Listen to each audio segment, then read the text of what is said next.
Have you ever felt the sting of betrayal, the ache of disappointment, or the crushing weight of a broken promise?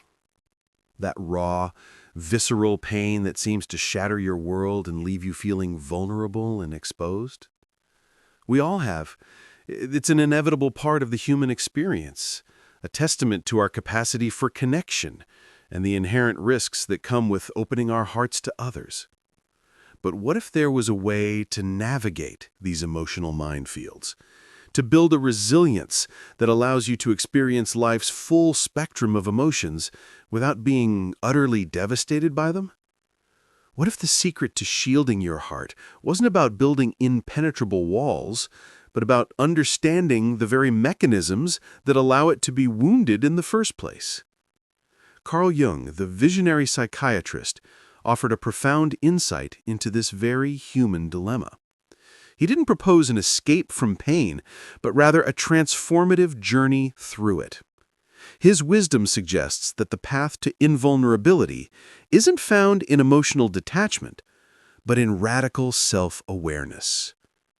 Consider for a moment the times you felt most hurt. Was it always a direct assault from an external force, or was there an internal echo, a pre-existing vulnerability that amplified the blow? Jung would argue that often the deepest wounds are not inflicted by others, but by our own unacknowledged shadows, our unintegrated complexes, and our projections onto the world. Imagine your heart as a magnificent, ancient cathedral. Its stained glass windows are your experiences, vibrant and diverse. Its towering spires are your aspirations, reaching for the heavens. And its foundations are your very essence, yourself. When someone hurts you, it feels as if they've thrown a stone through one of those beautiful windows, shattering a piece of its delicate artistry.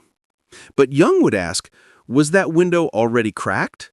Was there a weakness in the frame, an unaddressed vulnerability that made it susceptible to impact? This isn't about blaming the victim, but empowering the individual to understand their own inner architecture. It's about recognizing that while others may throw stones, the ultimate impact is often determined by the state of our own internal fortress. This journey into self-discovery, Jung believed, is the ultimate armor for the heart. So, how do we begin to identify these internal vulnerabilities, these pre-existing cracks in our emotional architecture? Jung introduced the concept of the shadow, the unconscious aspect of the personality that the conscious ego does not identify in itself. It's composed of repressed ideas, weaknesses, desires, instincts, and shortcomings. Essentially, it's everything about ourselves we deem unacceptable and shove into the dark corners of our psyche. When someone hurts us, often what they're doing is unwittingly shining a spotlight on one of these unacknowledged shadows. Their words or actions trigger a resonance within us, an echo of something we've denied or judged within ourselves. Think of a time someone criticized you and it felt disproportionately painful. Was it because their criticism touched upon a fear or insecurity you already harbored about yourself? Perhaps you secretly believe you're not good enough, and their comment simply confirmed that unspoken fear. This isn't to say their criticism was justified or kind, but rather to highlight how our internal landscape dictates the depth of the wound. The more we deny or repress aspects of our shadow, the more power those aspects hold over us, making us susceptible to external triggers. Jung suggested that confronting and integrating the shadow is not about becoming perfect, but about becoming whole. It's about accepting all parts of yourself, the good, the bad, and the ugly, and bringing them into conscious awareness. This process of shadow work is profoundly liberating. When you recognize and own your own darker aspects, they lose their power to control you, and crucially, their power to be used against you by others. If you fully acknowledge that you can be impatient, for example, then someone calling you impatient won't sting as much. It becomes less about their judgment and more about a simple observation of a quality you already recognize within yourself. You no longer project your own denied flaws onto others, and you stop being as easily wounded when others project their flaws onto you. It's an ongoing, often challenging, but ultimately empowering journey. This radical self-acceptance is the second pillar of protecting your heart, not by closing it off, but by fortifying it from within. Beyond the shadow, Jung also spoke of projections, the unconscious transfer of one's own desires, qualities, and characteristics onto others. When we fall in love, we often project our idealized anima or animus onto our partner, seeing them not as they truly are, but as the embodiment of our deepest desires.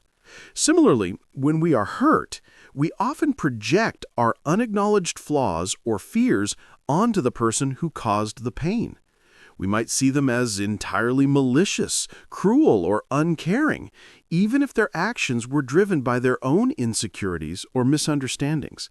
The pain, in this context, is not just about what they did, but how we interpret and internalize it through the lens of our own projections. Imagine a situation where a friend lets you down. Your initial reaction might be anger and a feeling of being betrayed. But Jung would invite you to look deeper. Is there a part of you that fears abandonment? Is there a history of not feeling good enough that this incident has triggered?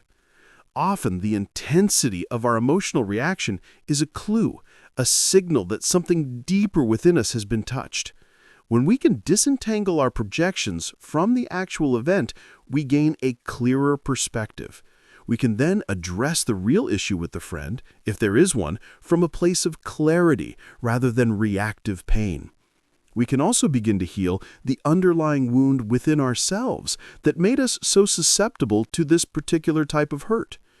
This doesn't mean we excuse bad behavior or deny our legitimate feelings. It means we become more discerning about the source of our suffering. Is it purely external, or is there an internal component that we can take responsibility for? By understanding and withdrawing our projections, we reclaim our emotional power. We stop giving others the keys to our inner world because we understand that much of what we experience as hurt is a complex interplay between external events and our internal landscape. This discerning awareness is the third, crucial step in Jung's path to an unhurtable heart. It's about building an inner observer, a wise sage within, that can distinguish between what is truly happening and what our own psyche is adding to the equation. So, what does it truly mean to reach a state where no one will be able to hurt your heart anymore? It's not a utopian fantasy of emotional stoicism, nor is it a call to build impenetrable emotional walls. In fact, Jung would argue that such walls ultimately isolate us and prevent us from experiencing the richness of life. Instead, it's about achieving a profound level of self-mastery and self-awareness. It's about understanding the intricate dance between your inner world and external events. It's about recognizing that while others may act in ways that are unkind, thoughtless, or even malicious, the depth of the wound you experience is often a function of your own unintegrated aspects. Consider the metaphor of a martial artist. They don't block every blow with sheer force. They learn to redirect energy, to move with the force rather than against it. They understand their own body, their strengths, and their vulnerabilities.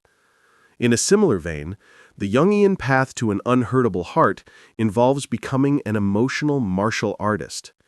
You learn to recognize the subtle cues that indicate a blow is coming, not to avoid it, but to soften its impact. You understand why certain things hurt more than others, and by addressing those internal reasons, you diminish their power. This doesn't mean you won't feel pain. It means you won't be devastated by it. You will experience the full spectrum of human emotion, but you will do so from a place of inner strength and integration. This journey is lifelong. It requires courage, honesty, and a willingness to look within, even at the uncomfortable parts. It means embracing your shadow, withdrawing your projections, and taking full responsibility for your emotional reactions. It is a path of individuation, of becoming the most complete and authentic version of yourself. And in doing so, you paradoxically open your heart more fully to the world, because you know that even when storms rage, your inner foundation is unshakable.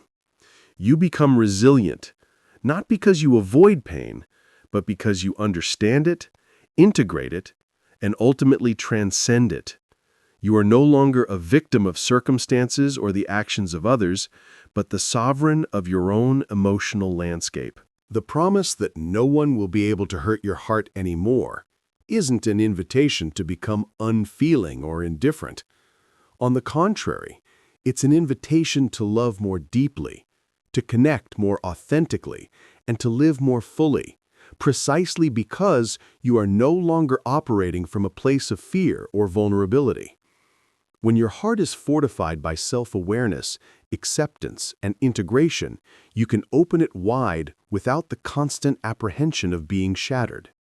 You understand that the pain of connection is part of its profound beauty, and you have the inner resources to navigate it. You become a participant in the dance of life, rather than a hesitant observer. Think of the profound freedom that comes with this understanding. No longer constantly guarding your emotions, no longer building walls that also keep out joy and genuine connection.